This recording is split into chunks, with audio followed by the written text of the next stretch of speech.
Assalamualaikum warahmatullahi wabarakatuh. Innal hamdalillah nahmaduhu wa nasta'inuhu wa nastaghfiruh wa na'udzu billahi min syururi anfusina wa sayyiati a'malina. May yahdihillahu fala mudhillalah wa may yudlil fala hadiyalah. Wa asyhadu an la ilaha illallah wahdahu la syarikalah wa asyhadu anna Muhammadan abduhu wa rasuluh. Qala Allah Ta'ala fi kitabihil aziz, ya ayyuhalladzina amanu taqullaha haqqa tuqatih wa la tamutunna illa wa antum Ya ayyuhalladzina amanu taqullaha haqqa tuqatih wa la tamutunna illa wa antum muslimun. Wa qala zamin qail, ya ayyuhan nasu taqu rabbakumul ladzi khalaqakum min nafsin wahidah wa khalaqa minha zawjaha wa katsiran wa nisaa wattaqullaha alladzi tasaaluna bihi wal arham innallaha kana 'alaikum raqiba. Wa qala aidan, ya ayyuhalladzina amanu taqullaha wa qulu qawlan sadida yuslih lakum a'malakum wa yaghfir lakum dhunubakum wa may yuti'illaha wa rasulahu faqad faza fawzan 'azima. Amma ba'd. Para hadirin jamaah Masjid Al-Ikhlas dimuliakan Allah Subhanahu wa taala, kita masih di dalam surat As-Saff. Pada pertemuan yang lalu kita telah membahas firman Allah Subhanahu wa taala, yuriduna liyutfi'u nurallahi bi afwahihim wallahu mutimmu nurihi walau karihal kafirun. Berfirman di sini, sesungguhnya mereka yang menginginkan untuk memadamkan cahaya Allah Subhanahu wa taala dengan mulut-mulut mereka. Wallahu mutimmu nurih. Ingat, Allah Subhanahu wa taala akan menyempurnakan cahayanya walau karihal kafirun. Walaupun orang-orang kafir itu murka. Huwallazi arsala rasulahu bil huda wa dinil haqqi liyudhhirahu 'ala dini kulli walau karihal musyrikun. Dialah Allah Subhanahu wa taala yang telah mengutus rasulnya ya dengan petunjuk dan agama yang hak, liyudhhirahu 'ala dini kulli, yang mana dia akan unggul dibandingkan dengan seluruh agama, walau karihal musyrikun, walaupun orang-orang musyrik itu membencinya. Lihat, di sini perhatian maka Allah Subhanahu wa taala, Allah telah menjelaskan kepada kita bahwa orang-orang kafir itu mereka tidak akan berhenti untuk berusaha memadamkan agama Allah Subhanahu wa taala. Mereka sampai kapanpun juga berjuang. Sudah Anda jelaskan bahwasanya di sini Allah menggunakan fiil mudhari. Yuriduna liyutfi'u, mereka ya berkeinginan untuk memadamkan, menggunakan fi'il mudhari yang artinya ini sudah mereka lakukan dan sedang mereka lakukan, juga akan terus mereka lakukan. Mereka tidak akan pernah mengenal lelah untuk berusaha membuat makar, berusaha menyusun strategi untuk menghancurkan agama Allah Subhanahu wa taala. Tapi kita ingat bahwasanya di sini Allah Subhanahu wa taala ya menjelaskan, walaupun mereka berusaha bi afwahihim, dengan mulut mereka. Ya artinya mereka berusaha untuk menghasut, ya mereka berusaha untuk mengadu domba, ya mereka berusaha menggunakan ya berbagai macam cara, tapi kata Allah Subhanahu wa taala ya bahwasanya Allah Subhanahu wa taala yang telah mengutus rasulnya dengan membawa hidayah, membawa petunjuk dan agama yang benar, liyudhhirahu, untuk menjadikan agama ini menang. Lihat ya. Di sini kata para ulama, Allah Subhanahu wa taala menjelaskan liyudhhirahu, untuk menjadikan agama ini menang. Bukan Allah mengatakan untuk menjadikan kalian menang, bukan. Bukan liyudhhirakum, ya, untuk menjadikan kalian menang, bukan. Tapi Allah Subhanahu wa taala akan menjadikan agama ini unggul dibandingkan dengan agama-agama yang lain. Allah Subhanahu wa taala akan menjadikan agama ini unggul dibandingkan dengan agama-agama yang lain. Bukan yang dijadikan unggul itu para pemeluknya, bukan. Ya, tapi agamanya yang dijadikan unggul oleh Allah Subhanahu wa taala. Maksudnya apa? Maksudnya kalau seandainya para pemeluknya mereka mengamalkan Islam, maka mereka akan diberi kemenangan oleh Allah Subhanahu wa taala. Tapi kalau seandainya para pemeluknya tidak mengamalkan Islam, maka para pemeluknya dijadikan kalah oleh Allah Subhanahu wa taala. Dalam ayat yang lain dijelaskan oleh Allah Subhanahu wa taala, "Intan surullaha yansurkum." Kalau seandainya kalian menolong agama Allah Subhanahu wa taala, niscaya Allah akan menolong kalian. Jadi di sini kita bisa mengetahui kenapa sekarang ini kaum muslimin bisa dikalahkan. Kenapa di zaman Rasulullah kaum muslimin itu bisa unggul. Bayangkan, di zaman Rasulullah SAW, negara yang kuat itu ada negara Persia dan juga ada negara Romawi. Ini dua negara adidaya, dua negara yang memiliki kekuatan. Ya, dua negara yang memiliki kekuatan. Ingat, ya, ketika Rasulullah SAW di perang Khandaq, ya, perang Khandaq yang membuat parit, menghancurkan batu, ya, ketika ada batu yang besar, mereka para sahabat mengeluh kepada Rasulullah, "Ya Rasulullah, kami berhadapan dengan batu yang sangat kuat sekali, dengan alat yang kami miliki kami tidak bisa menghancurkannya." Maka Nabi Muhammad langsung turun ke dalam parit tersebut, yang mengambil alat pemukul dan dipukul oleh Rasulullah. Dengan izin Allah Subhanahu wa taala, batu tersebut bisa pecah.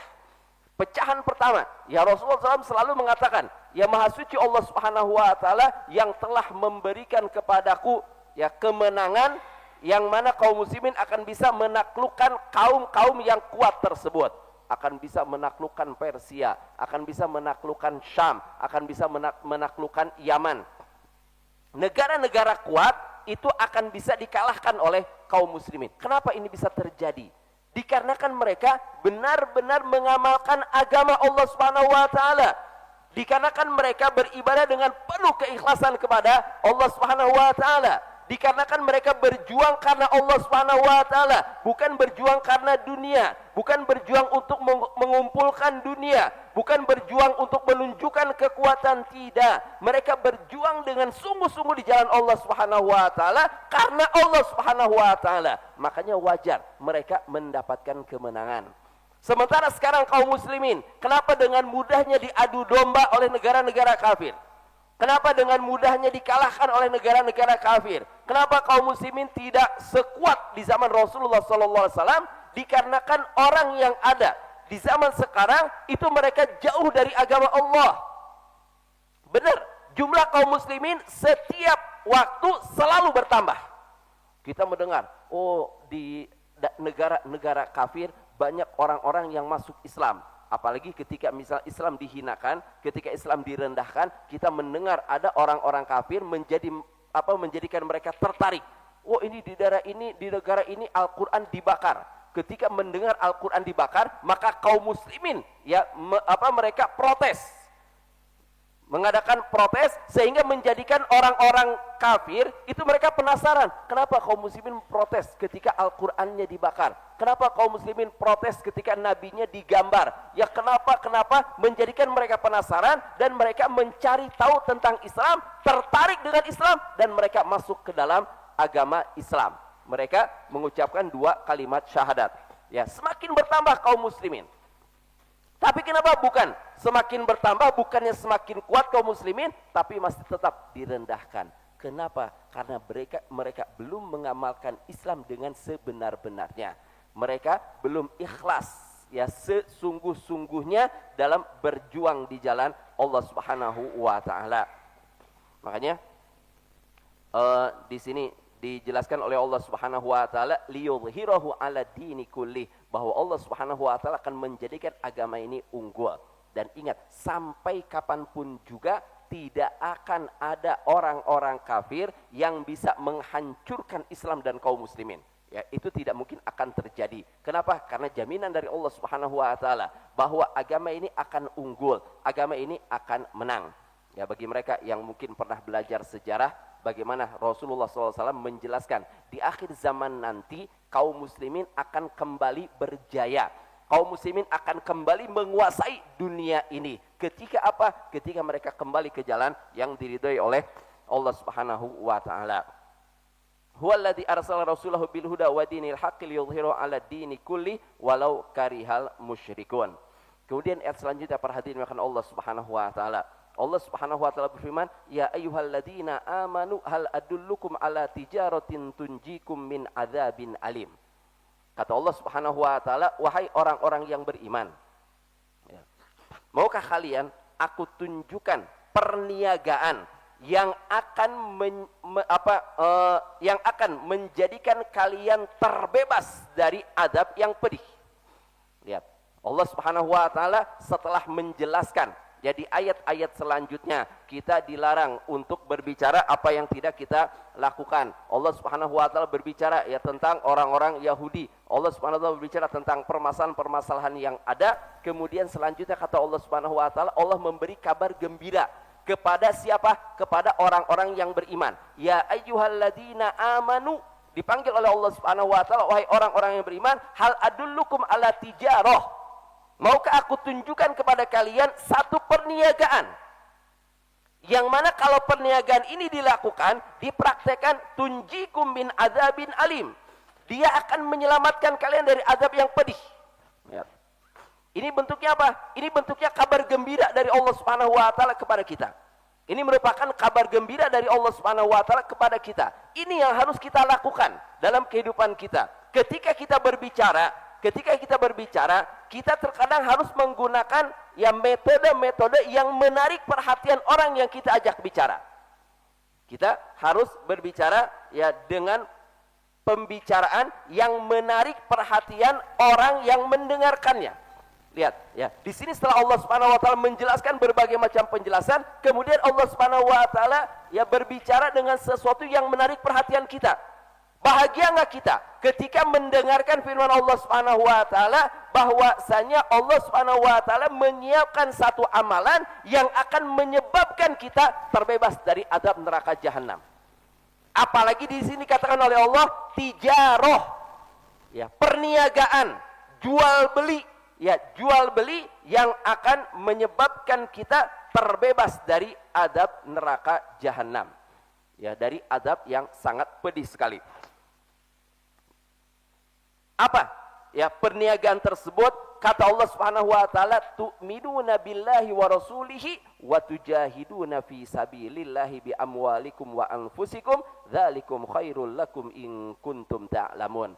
Kata Allah Subhanahu wa taala, yaitu engkau beriman kepada Allah dan Rasulnya, kemudian engkau berjihad di jalan Allah Subhanahu wa taala dengan harta-harta kalian dan juga dengan jiwa-jiwa kalian, itulah yang lebih baik bagi kalian kalau seandainya kalian mengetahui. Ya. Di sini apa sih perniagaan tersebut? Apakah perniagaan di pasar tertentu? Apakah perniagaan di daerah tertentu? Apakah jenis perniagaan yang bisa menyebabkan kita terbebas dari azab Allah Subhanahu wa taala? Yang pertama apa? Iman kepada Allah Subhanahu wa taala dan Rasulnya. Lihat, iman dikatakan oleh Allah Subhanahu wa taala perniagaan. Ini adalah perniagaan yang menguntungkan, bukan perniagaan yang merugikan. Kita kalau transaksi jual beli dalam kehidupan kita, terkadang ada untung, terkadang ada rugi. Ini hal yang wajar. Tapi kata Allah Subhanahu wa taala, perniagaan ini tidak mengenal rugi. Perniagaan ini tidak ada ruginya. Perniagaan ini perniagaan yang selalu menguntungkan. Perniagaan inilah perniagaan yang bisa membebaskan kita dari azab yang sangat pedih sekali. Makanya di sini kata Allah Subhanahu wa taala, yang pertama adalah beriman kepada Allah Subhanahu wa taala dan juga beriman kepada Rasulnya sallallahu alaihi wasallam. Di sini Imam Ibnu Katsir ya membawakan, beliau menjelaskan ya, kata beliau bahwasanya ketika orang-orang datang kepada Rasulullah sallallahu alaihi wasallam, mereka bertanya kepada Nabi, ya Rasulullah, apa sih amalan-amalan yang paling dicintai oleh Allah Subhanahu wa taala? Soalnya mereka mengatakan, ya Rasulullah, apa sih amalan yang paling dicintai oleh Allah? Kami akan melakukannya ya Rasulullah. Kami akan melakukan amalan yang paling dicintai oleh Allah Subhanahu wa taala karena kami ingin dicintai oleh Allah Subhanahu wa taala. Maka Allah Subhanahu wa taala menurunkan surat ini. Ya, di antaranya adalah firman Allah Subhanahu wa taala, ya ayyuhalladzina amanu hal adullukum ala tijaratin tunjikum min adzabin alim. Kemudian Allah Subhanahu wa taala, kata Imam Ibnu Katsir, tsumma fassara hadhihi tijaratil azimah allati la tabur. Kemudian Allah Subhanahu wa taala menafsirkan jual beli yang agung ini, yang tidak akan merugikan, allati hiya mahsalatul lil maqsud, itu perniagaan yang akan mendapatkan tujuan, ya, yang sangat baik sekali, wa muzilatul lil mahdzur, dan akan menghilangkan segala bentuk kerugian. Apa? Tu'minuna billahi wa rasulihi wa tujahiduna fi sabilillahi bi amwalikum wa anfusikum dzalikum khairul lakum in kuntum ta'lamun. Yaitu yang tidak akan merugi tersebut adalah beriman kepada Allah dan Rasulnya, kemudian berjihad di jalan Allah Subhanahu wa taala dengan harta dan jiwa kalian, ya, itu lebih baik bagi kalian apabila kalian mengetahui. Ai min tijarati dunia, ya, atau di sini dikatakan dari perniagaan dunia, artinya dia jauh lebih menguntungkan dibandingkan dengan transaksi yang ada di dunia ini. Ya, di sini para hadirin makan Allah Subhanahu wa taala, sebagian orang-orang munafik, sebagian orang-orang yang lemah imannya, ya, bertanya kepada Rasul, ya Rasulullah, apa amalan yang dicintai oleh Allah? Apa amalan yang dicintai? Terus-menerus mereka bertanya kepada Rasulullah sallallahu alaihi wasallam. Ketika turun surat As-Saff, ternyata termasuk amalan yang dicintai oleh Allah Subhanahu wa taala adalah berjihad di jalan Allah Subhanahu wa taala. Ketika mereka mendengar kata jihad, mereka membayangkan kematian. Ketika mendengar kata jihad, mereka mulai ketakutan. Makanya mereka orang-orang yang lemah iman, orang-orang munafik, itu mereka mundur secara perlahan. Ketika Nabi mengatakan, ya, membacakan firman Allah Subhanahu wa taala, amalan yang dicintai oleh Allah Subhanahu wa taala adalah jihad, mundur mereka. Berhenti mereka dari bertanya lagi kepada Nabi Muhammad. Mereka mungkin berharap amalan yang dicintai oleh Allah mungkin amalan-amalan yang ringan, mungkin seperti sholat sunnah, mungkin berbakti kepada orang tua, mungkin berbuat baik kepada tetangga, mungkin bersedekah, atau apa-apa yang akan ringan mereka lakukan. Tapi begitu mereka mendengar amalan yang dicintai oleh Allah adalah jihad di jalan Allah, perang di jalan Allah Subhanahu wa taala, mulailah mereka mundur. Ini sifat orang-orang munafik, ya, berharap, bertanya amalan apa yang terbaik, amalan apa yang bisa dilakukan. Setelah dijawab, mereka diam, tidak melakukannya. Di sini para hadirin makan Allah Subhanahu wa taala, Allah Subhanahu wa taala menjelaskan bahwasanya amalan yang terbaik adalah beriman, perniagaan yang terbaik yang akan mendatangkan kecintaan Allah Subhanahu wa taala, yang akan menyebabkan kita terbebas dari azab Allah Subhanahu wa taala, adalah beriman kepada Allah dan Rasulnya, serta berjihad di jalan Allah dengan harta dan juga jiwa. Lihat, di sini Allah Subhanahu wa taala berfirman, wa tujahiduna fi sabilillahi bi amwalikum wa anfusikum. Engkau berjihad di jalan Allah Subhanahu wa taala dengan harta dan juga dengan jiwa. Kita tahu bahwasanya macam-macam jihad di jalan Allah Subhanahu wa taala itu bisa dengan jiwa kita berperang di jalan Allah Subhanahu wa taala dengan mengangkat senjata. Kemudian juga kita bisa berjihad dengan menggunakan harta, ya, artinya kita membantu orang-orang yang membutuhkan, kita membantu orang-orang yang berjihad di jalan Allah Subhanahu wa taala dengan menggunakan harta kita. Dan yang ketiga, berjihad dengan menggunakan lidah kita. Berjihad dengan menggunakan lidah kita, artinya ketika, ya, orang-orang kafir berusaha untuk membuat kerancuan di dalam agama Allah Subhanahu wa taala, maka kita membantahnya juga dengan lidah kita. Artinya, ya, kita bisa, mereka dengan menggunakan lidah, kita dengan menggunakan lidah. Mereka dengan menggunakan tulisan, kita bantah dengan menggunakan tulisan. Karena, ya, di zaman Rasulullah SAW pun itu banyak kejadian yang mana mereka membuat syair-syair yang merendahkan Islam dan kaum muslimin. Nabi Muhammad pun memiliki para penyair yang akan membantah syair-syair yang diucapkan oleh mereka. Ya, jadi ini termasuk, ya, 3 dari jenis-jenis jihad di jalan Allah Subhanahu wa taala. Kalau seandainya kita tidak bisa berjihad dengan diri kita, kita bisa berjihad dengan harta kita, ya kita lakukan berjihad dengan harta kita. Kita tidak bisa berjihad dengan jiwa, kita tidak punya harta, tidak bisa berjihad dengan harta kita, ya maka kita berjihad dengan menggunakan lidah kita, atau dengan menggunakan tulisan yang bisa kita tulis untuk menegakkan agama Allah Subhanahu wa taala. Kembali kepada ayat di sini, para hadirin makan Allah Subhanahu wa taala, Allah berfirman, wa tujahiduna fi sabilillahi bi amwalikum wa anfusikum.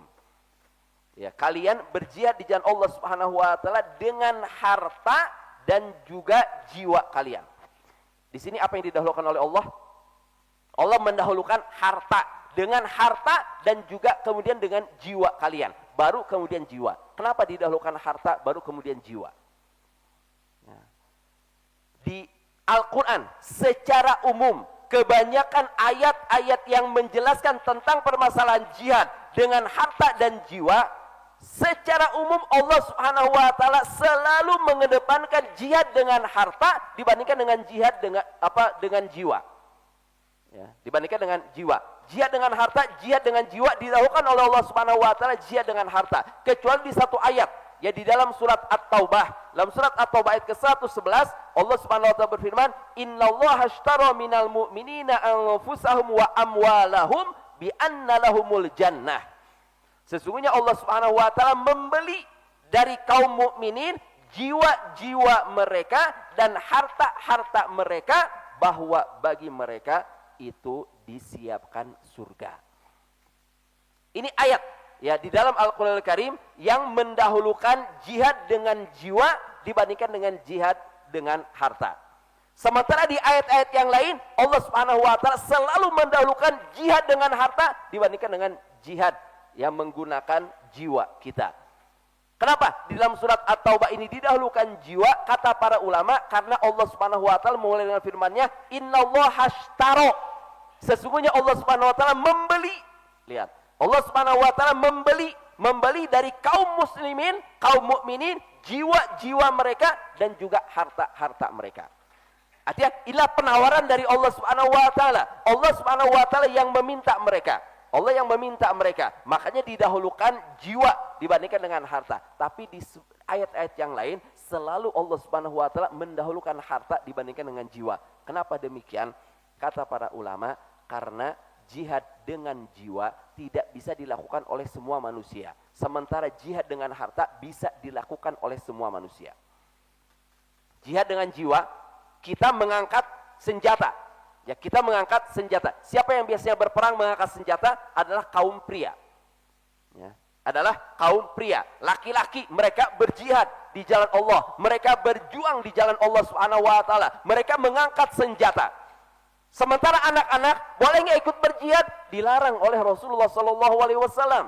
Berapa banyak ya kita lihat di dalam sirah Nabawiyah, ya dalam sejarah, ketika para sahabat yang masih muda, usia mereka di bawah 15 tahun, ya seperti mungkin Abdullah ibn Abbas, ya Abdullah ibn Mas'ud dan lain sebagainya, yang usia mereka masih pada muda, mereka meminta izin kepada Rasul untuk ikut perang. Di dalam perang Badar, di dalam perang Uhud, tidak diizinkan oleh Rasulullah SAW. Kenapa? Karena mereka masih muda.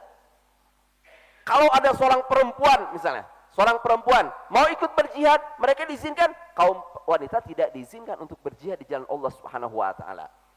Ya. Jadi kenapa Allah Subhanahu wa taala mengedepankan jihad dengan harta? Karena jihad dengan harta bisa dilakukan oleh siapapun juga, oleh laki-laki, oleh perempuan, oleh anak-anak, oleh yang muda, oleh yang tua, oleh siapapun juga mereka bisa berjihad dengan menggunakan harta mereka.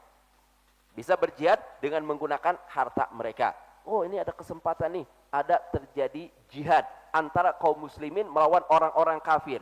Kaum muslimin membutuhkan biaya untuk biaya makan mereka, untuk biaya bekal mereka, ya untuk biaya membeli senjata mereka, ya untuk biaya-biaya yang dibutuhkan di dalam peperangan. Maka semua manusia bisa membantu. Wanita, ya seorang wanita misalnya, dia sudah tua, ya tidak mungkin dia menjadi relawan, misal menjadi relawan membantu mereka yang luka dan lain sebagainya, ya kesehatan, relawan kesehatan, atau mungkin relawan yang memasak. Dia sudah tua tidak mampu, tapi dia punya harta, dia bisa mengeluarkan hartanya. Anak-anak misalnya, ya dia usianya belum usia boleh berjihad, anggap usianya 10 tahun, usianya 10 tahun, dia mau berjihad, oh dia belum boleh ikut berperang, maka dia keluarkan hartanya, disumbangkan untuk membantu kebutuhan di medan jihad. Ya, jadi di sini kenapa Allah Subhanahu wa taala mendahulukan firman Allah Subhanahu wa taala dalam jihad ini, bi amwalikum, dengan harta-harta kalian. Baru setelahnya Allah Subhanahu wa taala mengatakan wa anfusikum, dan diri-diri kalian, dikarenakan harta bisa dilakukan oleh semua orang. laki-laki kah, perempuan kah, anak-anak kah, orang dewasa kah, ya itu semuanya bisa berjihad dengan menggunakan harta-harta mereka. Kemudian di sini dijelaskan oleh Allah Subhanahu wa taala, "Dzalikum khairul lakum in kuntum ta'lamun." Itu adalah sesuatu yang terbaik, lebih baik bagi kalian kalau seandainya kalian mengetahui. Jadi segala sesuatu itu kalau kita punya ilmunya, maka itu merupakan sesuatu yang terbaik. Salat, kalau kita tahu ilmunya, ini sesuatu yang terbaik untuk kita. Beda antara orang yang punya ilmu dan orang yang tidak punya ilmu. Orang yang tidak punya ilmu ketika sholat apa yang dia lakukan? Yang penting saya melaksanakan sholat. Yang penting saya terlihat sudah sholat. Yang penting kalau orang tua saya bertanya, saya sudah melaksanakan sholat. Ini karena kurangnya ilmu. Tapi lihat orang yang berilmu. Orang yang berilmu ketika sholat, bagaimana sholat dia? Dia akan sholat sesuai dengan apa yang dicontohkan oleh Rasulullah SAW. Dia akan belajar gimana sih cara takbiratul ihram, bagaimana sih cara mengangkat tangannya, bagaimana sih cara meletakkan tangan di atas dadanya, apa sih yang harus saya baca setelah takbiratul ihram, apa sih gerakan selanjutnya setelah saya selesai membaca surat, bagaimana cara ruku, bagaimana cara i'tidal, bagaimana cara sujud. Dari takbiratul ihram sampai salam, dia sudah mempelajarinya, dia punya ilmunya. Berbeda dia dengan orang yang tidak punya ilmu. Dalam ayat pun Allah berfirman, "Qul hal yastawil ladina ya'lamuna wal ladina la ya'lamun?" Katakan, apakah sama orang yang punya ilmu dan orang yang tidak punya ilmu? Sama atau tidak? Jelas tidak sama. Ya, orang yang punya ilmu dia akan mengamalkan sesuai dengan apa yang diperintahkan. Sementara orang yang tidak punya ilmu, yang penting saya melaksanakannya. Apalagi berhubungan dengan permasalahan jihad, sesuatu yang sangat berat sekali, sesuatu yang sangat sulit sekali. Mereka yang tahu ilmunya, mereka yang tahu keutamaannya, mereka yang tahu pahalanya, ya, maka mereka akan berjuang dengan sungguh-sungguh berjihad di jalan Allah Subhanahu wa taala. Tapi mereka yang tidak tahu, bisa jadi mereka berjihad karena apa? Karena untuk mempertahankan kesukuannya. Oh, yang penting negara saya bisa menang. Oh, yang penting kabilah saya bisa menang. Oh, yang penting suku saya bisa menang. Oh, yang penting saya bisa membantu. Oh, yang penting saya terlihat ikut dalam medan perang. Oh, yang penting saya dipuji ketika saya ikut dalam peperangan. Salah niat, ya akan merugikan dirinya. Kemudian selanjutnya kata Allah Subhanahu wa taala, apa yang akan kita dapat? Kalau seandainya kita sudah beriman kepada Allah dan iman kepada Rasulnya, lalu kita berjuang di jalan Allah Subhanahu wa taala, kata Allah Subhanahu wa taala, "Yaghfir lakum dzunubakum wa yudkhilkum jannatin tajri min tahtihal anhar wa masakin thayyibatan fi jannati adan, dzalikal fawzul 'adzim." Ya, Allah Subhanahu wa taala akan mengampuni dosa-dosa kalian, akan memasukkan kalian ke dalam surga yang mengalir di bawahnya sungai-sungai, dan akan dimasukkan ke dalam tempat-tempat tinggal yang baik, ya fi jannati adan, di surga Adan. Disiapkan oleh Allah Subhanahu wa taala, dzalikal fawzul adzim. Itulah kemenangan yang besar. Siapa di antara kita yang tidak ingin diampuni dosa-dosanya oleh Allah Subhanahu wa taala? Semua kita ingin diampuni dosa-dosanya oleh Allah Subhanahu wa taala. Ya, siapa di antara kita yang tidak ingin dimasukkan oleh Allah Subhanahu wa taala ke dalam jannat, ke dalam kebun-kebun yang mengalir di bawahnya sungai-sungai? Kita tidak bisa membayangkan betapa indahnya kebun-kebun yang ada di surganya Allah Subhanahu wa taala. Kan? Ya, kebun, seorang punya tanah yang luas, ya, tanah yang luas tapi minim pengairan. Apa yang akan terjadi? Tanahnya tidak akan subur. Ketika minim pengairan, tanahnya tidak akan subur. Untuk menggarapnya pun mungkin akan kesulitan. Ya, untuk menggarapnya, wah ini membutuhkan pengairan. Wah, kalau tidak ada air, kalau minim air, wah berarti tanaman yang cocok adalah tanaman yang ini. Wah, harus digemburkan tanahnya, harus dikasih pupuk, harus melakukan ini itu dan lain sebagainya, akan menyulitkan. Sementara di surga dijelaskan oleh Allah Subhanahu wa taala, semua penghuni surga akan memiliki kebun-kebun yang mengalir di sana sungai-sungai. Bukan hanya satu sungai. Bukan hanya sungai yang kecil, tapi jannatin tajri min tahtiha al-anhar, yang akan mengalir di bawahnya sungai-sungai, sungai yang begitu banyaknya. Dalam ayat yang lain dijelaskan ada 4 sungai. Ya, bukan hanya satu sungai, ada 4 sungai yang akan mengalir. Ya, sungai dari air biasa, sungai dari khamar, sungai dari madu, ya, sungai dari susu. ya 4 sungai akan mengalir di kebun-kebun yang ada di surga. Itu disiapkan oleh Allah Subhanahu wa taala untuk siapa? Untuk orang yang beriman kepada Allah, beriman kepada Rasulnya, dan berjihad di jalan Allah Subhanahu wa taala. Ini syarat utamanya. Ya, syarat utamanya tentu apa? Yang pertama iman kepada Allah dan juga iman kepada Rasulullah sallallahu alaihi wasallam. Jihad, kalau tidak ada jihad ya kita tidak melakukannya. Ya, tapi iman ini wajib dilakukan oleh semua orang. Ya, jadi di sini keutamaan para hadirin makan Allah Subhanahu wa taala. Kenapa dikatakan oleh Allah Subhanahu wa taala tijarah, ya, perniagaan yang menyebabkan kalian terbebas dari adab yang pedih. Artinya kalau orang sudah dimasukkan ke dalam surga, ya sudah tidak akan bisa dikeluarkan lagi dari dalam surga. Orang yang sudah dimasukkan ke dalam surga, ya maka dia tidak akan mungkin keluar. Ingin keluar itu tidak mungkin. Ya, tidak mungkin akan ingin keluar dari dalam surganya Allah Subhanahu wa taala. Kemudian di sini dijelaskan Allah Subhanahu wa taala wa masakin thayyibah, tempat-tempat tinggal yang baik.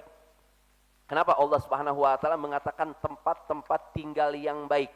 Kenapa? Ini sebagai pengganti dari tempat-tempat tinggal di dunia yang ditinggalkan ketika mereka berjihad di jalan Allah Subhanahu wa taala. Jihad itu para hadirin makan Allah Subhanahu wa taala sesuatu yang berat. Jangan kita membayangkan, ya, oh jihad itu enak. Ya jihad ini kita membunuh orang-orang kafir. Jihad ini wah keutamaan-keutamaan kita bicarakan. Jangan. Jihad ini sesuatu yang berat. Jihad ini tidak mudah. Kita lihat bagaimana para tentara mereka berlatih. Kenapa mereka dilatih fisik? Ya kenapa mereka dilatih fisik mereka? Karena jihad ini sangat berat sekali. Jihad sangat berat sekali. Di medan jihad, ketika kita berperang, di medan peperangan, ya belum tentu cuacanya sebaik yang kita bayangkan. Ketika kita berada di medan perang, hujan turun dengan begitu derasnya. Kita dalam kondisi tidak membawa pakaian ganti, dalam kondisi tidak ada perlindungan, sehingga tubuh kita akan basah. Ya, tubuh kita akan basah. Ini kan sesuatu yang berat. Ya, tubuh kita, pakaian kita basah, tubuh kita basah, maka ada resiko di sana. Kita bisa masuk angin, kita bisa terkena penyakit, ya kita bisa sakit, kita bisa meninggal. Belum tentu ketika kita sakit di perjalanan ada orang yang membawa obat. Ada orang yang bisa mengobati kita, ada selimut, orang memberi selimut kepada kita, orang memberi pakaian untuk ganti kita. Belum tentu ini ada. Kemudian dibutuhkan fisik yang sangat kuat sekali. Ya berapa banyak dulu tuh ada orang-orang yang semangat. Ya ketika kalau kita lihat ya di dalam buku-buku yang ditulis ya tentang ketika jihad di Afghanistan. Dulu jihad di Afghanistan, kaum muslimin mereka banyak yang pergi ke Afghanistan. Begitu nyampe di Afghanistan pada nangis mereka di sana. Kenapa? Melihat medan yang begitu beratnya. Ya, membutuhkan fisik yang sangat kuat sekali. Baru berjalan sedikit karena mereka tidak punya fisik, udah langsung lemah. Ya udah langsung lemas. Sementara diharuskan untuk lari, diharuskan untuk berlindung, diharuskan untuk mengangkat senjata. Ya jihad itu bukan sesuatu yang ringan. Ya, orang membayangkan di medan jihad, kalau saya nggak ikut jihad, enak di rumah. Tidur, tarik selimut, nyalakan AC, dengan begitu nyamannya. Tapi di medan jihad, ya kesulitan-kesulitan yang akan dirasakan. Makanya kata para ulama, Allah Subhanahu wa taala di sini mengatakan wa masakin thayyibah. Allah Subhanahu wa taala menyiapkan tempat-tempat tinggal yang sangat baik untuk mereka yang berjihad di jalan Allah Subhanahu wa taala. Di sini para hadirin makan Allah Subhanahu wa taala, Allah Subhanahu wa taala yang menjelaskan keutamaan-keutamaan mereka yang beriman kepada Allah, beriman kepada Rasul, kemudian berjihad di jalan Allah Subhanahu wa taala. Mereka akan mendapatkan keutamaan-keutamaan tersebut, diampuni dosa-dosanya oleh Allah Subhanahu wa taala dan akan dimasukkan ke dalam surga oleh Allah Subhanahu wa taala. Dzalikal fauzul azim. Itulah kemenangan yang agung. Ingat, kita boleh mengatakan saya orang yang berhasil kalau sudah dimasukkan ke dalam surga. Al-fauz ini adalah kemenangan. Inilah kesuksesan yang agung. Kemudian di ayat selanjutnya kata Allah Subhanahu wa taala wa ukhra tuhibbunaha. Allah Subhanahu wa taala juga menyiapkan ya wa ukhra dan yang lainnya, karunia yang lainnya. Di samping diampuni dosa-dosanya, di samping dimasukkan ke dalam surga, ya di samping diberikan kenikmatan-kenikmatan di dalam surga, kata Allah Subhanahu wa taala wa ukhra tuhibbunaha. Ada karunia lain yang kalian cintai. Kalau kita beriman kepada Allah, beriman kepada Rasul, kita berjihad di jalan Allah Subhanahu wa taala, ada kelebihan yang lain nih. Ada tambahan dari Allah Subhanahu wa taala. Wa ukhra tuhibbunaha nasrum minallahi wa fathun qarib. Yaitu kemenangan dari Allah Subhanahu wa taala dan kemenangan yang dekat. Pertolongan dari Allah, nasrum minallah. Pertolongan dari Allah Subhanahu wa taala wa fathun qarib, dan juga kemenangan yang dekat. Wa basyiril mu'minin. Berilah kabar gembira kepada orang-orang yang beriman. Lihat di sini. Ya, para hadirin makan Allah Subhanahu wa taala, kata Allah Subhanahu wa taala, di samping pahala-pahala, balasan-balasan yang jauh. Surga jauh. Kita bisa masuk ke dalam surga kapan? Kalau kita sudah meninggal dunia. Kalau kita sudah meninggal dunia, menunggu kiamat terjadi, kita akan dibangkitkan, kita akan dihisab, baru kita bisa masuk ke dalam surga. Ya, ini sesuatu yang masih jauh, bukan sesuatu yang bisa kita rasakan dalam waktu dekat, dalam waktu yang lama. Tapi jangan khawatir, kata Allah Subhanahu wa taala. Wa ukhra, di sana ada yang lain. Ya, wa ukhra, ada karunia yang lain. Ada balasan yang lain dari Allah Subhanahu wa taala yang akan bisa dirasakan secara langsung oleh umat manusia. Ya, akan bisa dirasakan ya secara langsung oleh manusia dalam kehidupan di dunia. Perhatikan di sini, para hadirin makan Allah Subhanahu wa taala. Ya, kebanyakan orang ketika berbicara, ketika mengajarkan itu selalu mengiming-imingi balasan di akhirat. Selalu mengiming balasan di akhirat. Ya, oh kamu harus melaksanakan sholat karena akan dimasukkan ke dalam surga. Ya, lihat, kalau kita lihat, ya kebanyakan orang-orang itu selalu mengiming-imingi balasan-balasan yang ada di akhirat. Padahal kita dicontohkan oleh Allah Subhanahu wa taala untuk memberi kabar gembira dengan balasan di mana? Balasan di dunia dan juga di akhirat. Jangan hanya memberitahukan balasan-balasan yang di akhirat saja, sementara dunia dilupakan. Bukan ini metode yang digunakan oleh Allah dalam Al-Qur'anul Karim. Metode yang digunakan oleh Allah Subhanahu wa taala dalam Al-Qur'anul Karim, di samping Allah menjanjikan balasan di akhirat, juga Allah Subhanahu wa taala menjanjikan balasan di dunia. Ingat, manusia ini menyukai yang instan-instan. Ya, manusia menyukai yang instan. Ya, sekarang melakukan, sekarang mendapatkan balasan. Ya, sekarang makan, ya sekarang merasakan enaknya. Nggak mungkin ada orang yang mau makan misalnya, oh ada nggak makanannya yang kalau saya makan sekarang merasakan enaknya sekian hari kemudian? Kan nggak ada. Semua orang mesti pengen makan, langsung sekarang merasakan enaknya, langsung sekarang merasakan kenyangnya. Ya, ingin makan sambal, langsung sekarang merasakan pedasnya sambal tersebut.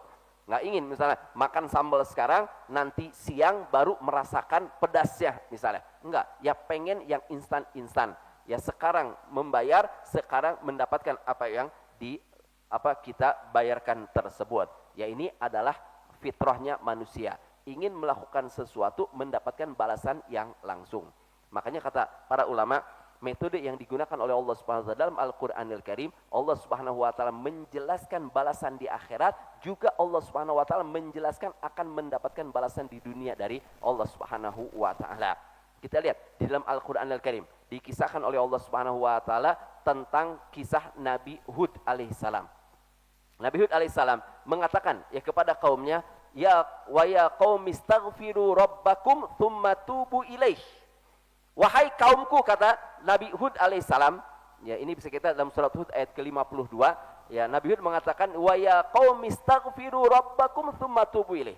Wahai kaumku, kata Nabi Hud, beristighfarlah kalian kepada Allah Subhanahu wa taala, Rabb kalian, wa tsumma tubu ilaih, kemudian bertobatlah kalian kepadanya. Bertobat kepada Allah Subhanahu wa taala. Apa yang akan didapat? Kata Nabi Hud, yursilis samaa alaikum midrara. Niscaya Allah Subhanahu wa taala akan menurunkan hujan yang deras bagi kalian. Hujan sangat dibutuhkan oleh manusia. Daerah-daerah yang tidak ada hujan, mereka akan menjadi daerah-daerah yang gersang. Gimana caranya agar bisa mendapatkan anugerah dari Allah, akan mendapatkan rahmat dari Allah, mendapatkan hujan dari Allah Subhanahu wa taala? Perbanyak istighfar, kata Nabi Hud kepada kaumnya. Perbanyak kalian istighfar kepada Allah, bertobat kalian kepada Allah, Allah Subhanahu wa taala akan menurunkan hujan yang deras. Ini balasan di mana? Di dunia apa di akhirat? Balasan di dunia. Balasan yang langsung dirasakan oleh umat manusia di zaman tersebut. Kemudian wa yazidkum quwwatan ila quwwatikum, dan akan menambahkan kekuatan ya di dalam kekuatan kalian. Artinya kalau kalian memperbanyak istighfar, banyak taubat kepada Allah Subhanahu wa taala, Allah akan menurunkan hujan yang deras, hujan yang banyak, kemudian juga akan menambah kekuatan kalian. Ya, kita kalau membutuhkan kekuatan, perbanyak istighfar kepada Allah, perbanyak taubat kepada Allah Subhanahu wa taala, maka kita akan mendapatkan kekuatan. Wala tatawallau mujrimin, dan janganlah kalian berpaling dengan melakukan dosa-dosa dalam kehidupan kalian. Lihat, ya Nabi Hud yang memerintahkan mereka beristighfar dan dijanjikan dengan balasan yang segera dari Allah Subhanahu wa taala. Demikian pula dengan Nabi Nuh alaihissalam.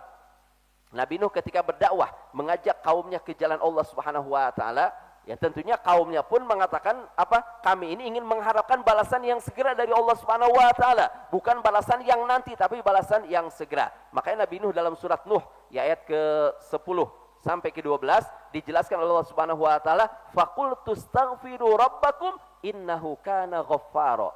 Kata Nabi Nuh, aku katakan kepada mereka, istaghfiru rabbakum, beristighfar kalian kepada Rabb kalian, beristighfar kalian kepada Allah, innahu kana ghaffara. Sesungguhnya dia Allah Subhanahu wa taala Maha Pemberi ampun.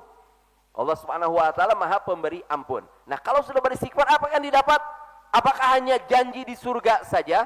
Kenikmatan di surga saja? Kata Nabi Nuh, yursilis sama alaikum midrara, niscaya Allah Subhanahu wa taala akan menurunkan hujan yang deras terhadap kalian.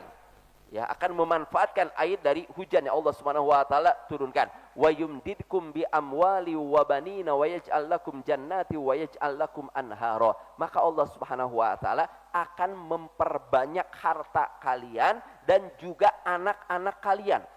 Mereka yang kesulitan, yang mencari nafkah, kesulitan memiliki harta, ya ini solusi yang diajarkan oleh Nabi Nuh kepada kaumnya, dikabarkan oleh Allah SWT dalam Al-Quran Al-Karim yang bisa kita ikuti. Apa? Perbanyak istighfar kepada Allah Subhanahu wa taala. Artinya kalau kita merasa kesulitan dalam masalah harta, bukan mengeluh ke sana kemari, bukan mengeluh ke sana kemari, tapi apa? Ya kita perbanyak istighfar. Mungkin Allah Subhanahu wa taala menyulitkan rezeki saya dikarenakan banyaknya dosa yang saya lakukan, dikarenakan tidak maunya saya beristighfar kepada Allah, dikarenakan saya tidak mau bertobat kepada Allah Subhanahu wa taala. Maka kata Nabi Nuh, perbanyaklah kalian beristighfar. Dengan memperbanyak istighfar, maka kalian akan dilimpahkan harta-harta kalian dan juga anak-anak kalian. Ya, kita sudah membahas dalam surat Nuh tentang permasalahan ini, bahwasanya orang-orang ya, yang juga sulit memiliki keturunan, perbanyak istighfar kepada Allah Subhanahu wa taala, kembali ke jalan Allah Subhanahu wa taala, banyak bertobat kepada Allah, maka janji dari Allah Subhanahu wa taala, Allah Subhanahu wa taala akan memberikan keturunan kepada orang-orang yang banyak beristighfar kepada Allah Subhanahu wa taala. Wa yaj'al lakum jannati wa yaj'al lakum anhara. Maka Allah Subhanahu wa taala akan menjadikan ya bagi kalian adanya kebun-kebun, dan juga Allah Subhanahu wa taala akan menjadikan kalian memiliki sungai-sungai yang airnya terus mengalir. Ya, jadi selalu diingatkan kita oleh Allah Subhanahu wa taala bahwasanya ketika kita beriman, ketika kita beramal soleh, melakukan kebaikan-kebaikan, yaitu ada balasan di akhirat dan juga ada balasan yang disegerakan, ada balasan dalam kehidupan di dunia ini. Oleh karena itu, ya para hadirin makan Allah Subhanahu wa taala, demikian pula ketika kita misalnya mengajarkan kebaikan kepada anak-anak kita. Kan kebiasaan orang ketika menyuruh anaknya untuk melaksanakan sholat, itu selalu apa? Selalu ancaman dan ancaman kepada anak kita. Nah, kamu sholat, ingat ya, kalau kamu nggak sholat, nanti akan diazab oleh Allah Subhanahu wa taala di akhirat nanti. Kamu akan dimasukkan ke dalam neraka jahanam oleh Allah Subhanahu wa taala kelak. Nah, kamu sholat. Kenapa? Karena sholat adalah yang pertama kali akan dihisab oleh Allah Subhanahu wa taala. Kapan? Pada hari kiamat kelak. Jadi selalu dikaitkan dengan akhirat lagi, balasan di akhirat. Benar, ini tidak diragukan. Ya, ini tidak diragukan balasan yang akan didapat oleh mereka yang beramal soleh dalam kehidupan di akhirat. Tapi ingatkan juga mereka dengan balasan yang akan mereka dapatkan dalam kehidupan di dunia ini. Ya. Kabarkan kepada mereka. Dalam Al-Quran Allah SWT sudah jelas berfirman, kata Allah Subhanahu wa taala, wa'mur ahlaka bis salati wastabir alaih. Ya, wastabir 'alaiha. Ya, wa'mur ahlaka bisolat, perintahkan keluargamu untuk solat, wastabir 'alaiha, bersabar kalian dalam memerintahkan mereka untuk melaksanakan solat. Wastabir yaitu kesabaran yang dibaliknya kesabaran, artinya sangat-sangat sabar kita memerintahkan mereka untuk melaksanakan solat. Ya, jarang anak misalnya diperintahkan solat, ya sekali diperintahkan langsung mengamalkannya, itu jarang. Ya biasanya sekali diperintahkan solat, ya belum mau, yang kedua, yang ketiga, ya yang keempat. Terkadang kita membutuhkan berkali-kali. Mungkin ketika anak kita masih kecil, itu gampang memerintahkannya. Tapi coba ketika anak kita sudah mulai dewasa, dia menginjak usia SMP, menginjak usia SMA, ya apalagi mereka sudah mungkin di bangku perkuliahan, itu akan semakin sulit ya kita mengarahkan mereka untuk melaksanakan sholat. Makanya kata Allah Subhanahu wa taala, wastabir 'alaiha, dan bersabarlah atasnya. Apa kata Allah Subhanahu wa taala? La nas'aluka rizqan, kami tidak meminta rezeki dari kalian. Ya. Nahnu narzuquka, kami yang akan memberi rezeki kepada kalian. Rezeki di mana? Di dunia. Ya, rezeki akan kita dapatkan di mana? Akan kita dapatkan di dunia. Lihat, Allah Subhanahu wa taala saja ketika memerintahkan kita, ya, agar menyuruh keluarga kita melaksanakan sholat, Allah Subhanahu wa taala menjanjikan balasan yang disegerakan. Bukan hanya balasan di akhirat saja, tapi ada balasan di dunia. Jadi kita bisa memberitahu kepada anak-anak kita, nak, kamu sholat. Kenapa? Kalau kamu melaksanakan sholat, Allah menyiapkan surga bagi mereka yang melaksanakan sholat, dan Allah Subhanahu wa taala akan memudahkan rezeki orang yang melaksanakan sholat. Semangatnya anak ketika mendengar hal tersebut akan menjadikan mereka semangat. Oh iya, ya ada balasan di dunia. Rezeki saya akan dilapangkan oleh Allah. Rezeki saya akan dimudahkan oleh Allah Subhanahu wa taala. Ya maka anak tersebut akan mengamalkannya. Ya akan lebih tertarik untuk mengamalkannya, akan lebih mudah untuk mengamalkannya. Kemudian ayat ini para hadirin maka Allah Subhanahu wa taala ditutup dengan firman Allah Subhanahu wa taala, wabasyiril mu'minin. Berilah kabar gembira kepada orang-orang yang beriman. Selalu ya, Allah Subhanahu wa taala ketika berbicara tentang hal-hal yang sulit dalam kehidupan ini, Allah Subhanahu wa taala mengatakan di akhirnya apa? Wabasyiril mu'minin. Beri kabar gembira untuk orang-orang yang beriman kepada Allah Subhanahu wa taala. Artinya kita dalam kehidupan kita menghadapi musuh-musuh Allah Subhanahu wa taala yang tidak mengenal lelah, berusaha untuk menghancurkan Islam dan kaum muslimin. Ya, ini kan membuat kita takut, membuat kita khawatir, membuat kita bersiap-siap, membuat kita berjaga-jaga untuk menghadapi orang-orang kafir. Wah, ini akan kesulitan. Wah, ini membuat kita susah. Wah, kekhawatiran yang ada pada diri kita. Tapi selalu Allah SWT berfirman apa? Wabasyiril mu'minin. Beri kabar gembira orang-orang yang beriman kepada Allah Subhanahu wa taala. Sulit di dunia, tapi disiapkan kenikmatan di akhirat oleh Allah Subhanahu wa taala. Makanya dalam hadis dijelaskan ya, dari Abu Musa al-Asy'ari, beliau berkata, karena Rasulullah SAW idza ba'atha ahadan min ashabihi fi ba'di amrihi, ya, bahwasanya kata Abu Musa al-Asy'ari, bahwasanya Rasulullah SAW apabila mengutus seseorang, ya mengutus seseorang, artinya mengutus seseorang di dalam urusan, ya suatu urusan, misal diperintahkan untuk berdakwah, diperintahkan untuk berjihad, ya diperintahkan untuk mengirim surat misalnya, diperintahkan untuk melakukan sesuatu, apa yang dikatakan oleh Rasulullah kepada utusan-utusan tersebut? Kata Rasulullah, basyiru wala tunaffiru. Ya. Ya. Wa yassiru wala tu'assiru. Ya. Kata Rasulullah SAW, berilah kabar gembira kepada mereka dan janganlah kalian menjadikan mereka lari, jangan menakut-nakuti mereka. Ya. Ya, selalu Nabi Muhammad ketika mengirim utusan, ya engkau pergi ke sana, berdakwah di sana. Ya, misalnya mengutus Mu'adz bin Jabal kah, mengutus Abu Musa al-Asy'ari, mengutus siapapun juga, Rasulullah selalu mengatakan kepada mereka, basyiru wala tunaffiru. Berilah mereka kabar gembira oleh kalian dan janganlah kalian menakut-nakuti mereka. Ya, artinya, ya, beri kabar gembira mereka. Kalau beriman kepada Allah akan mendapatkan surga. Kalau melaksanakan sholat dimudahkan rezekinya. Kalau banyak istighfar akan dimudahkan. segala urusannya dalam kehidupan di dunia, ya beri kabar gembira, kata Rasulullah SAW, dan jangan kau menakut-nakuti mereka. Jadi hanya menakut-nakuti, ayo kalau kamu tidak sholat diadab oleh Allah, kalau kamu ini, wah dengan ancaman-ancaman. Tidak, ya kita harus selalu memberi kabar gembira kepada orang-orang. Wa yassiru wa la tu'assiru, mudahkan urusan dan jangan mempersulit urusan. Kalau satu urusan bisa dilakukan dengan mudah, kenapa harus dipersulit? Ya. Kita misalnya, kita tahu nih, kita bisa mengerjakan pekerjaan ini. Sementara misalnya bawahan kita, dia akan sulit untuk mengerjakannya. Bukan kita katakan, udah kamu kerjakan. Ya, kamu pokoknya harus beres kamu kerjakan.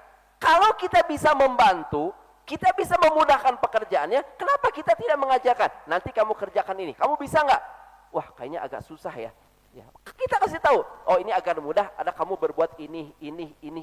Ya kita tahu, kita kasih jalannya, ya agar orang melakukannya dengan kemudahan. Jadi kalau seandainya kita bisa memudahkan suatu masalah, kenapa kita harus mempersulitnya?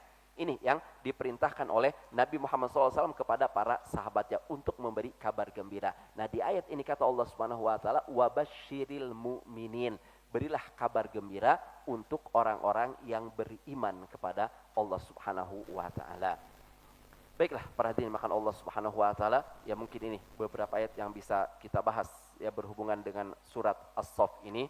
Yang jelas intinya di sini kita diperintahkan oleh Allah Subhanahu wa taala untuk bersiap-siap menghadapi makar-makar yang dilakukan oleh orang-orang kafir. Mereka tidak pernah berhenti berusaha untuk memadamkan cahayanya Allah Subhanahu wa taala, tapi janji dari Allah Subhanahu wa taala, Islam ini akan menjadi agama yang unggul. Islam ini tidak mungkin akan bisa dihancurkan oleh siapapun juga, karena Allah Subhanahu wa taala yang akan menjadikan Islam ini unggul dibandingkan dengan agama-agama yang lainnya. Kemudian kita diperintahkan oleh Allah Subhanahu wa taala, atau kita diberi kabar gembira oleh Allah Subhanahu wa taala dengan perniagaan yang selalu menguntungkan. Perniagaan ini tidak akan mengenal rugi. Beda dengan perniagaan yang ada dalam kehidupan di dunia. Apa perniagaan tersebut? Beriman kepada Allah Subhanahu wa taala dan Rasulnya sallallahu alaihi wasallam. Kemudian ketika ada kesempatan untuk berjihad, maka berjihadlah, dan dengan menggunakan harta kalian dan juga dengan menggunakan jiwa. Ya, dengan menggunakan harta kita dan juga dengan menggunakan jiwa kita. Mana ada kesempatan, mana yang kita mampu, itulah yang kita lakukan. Karena janji dari Allah Subhanahu wa taala, kalau kita melakukan semua itu akan diampuni dosa-dosa kita dan kita akan dimasukkan ke dalam surga oleh Allah Subhanahu wa taala, serta kita akan mendapatkan keuntungan, bukan hanya keuntungan di akhirat saja, tapi juga keuntungan dalam kehidupan di dunia ini. Kita berharap mudah-mudahan Allah Subhanahu wa taala memudahkan segala urusan kita. Allah Subhanahu wa taala menjadikan kita orang yang beriman kepada Allah dengan sebenar-benarnya iman, sehingga apapun yang kita lakukan diterima amal ibadah kita oleh Allah Subhanahu wa taala. Amin ya rabbal alamin. Kalau lebih ana mohon maaf. Wallahu a'lam bissawab. Subhanakallahumma bihamdika asyhadu an la ilaha illa anta astaghfiruka wa atubu ilaik. Wassalamualaikum warahmatullahi wabarakatuh.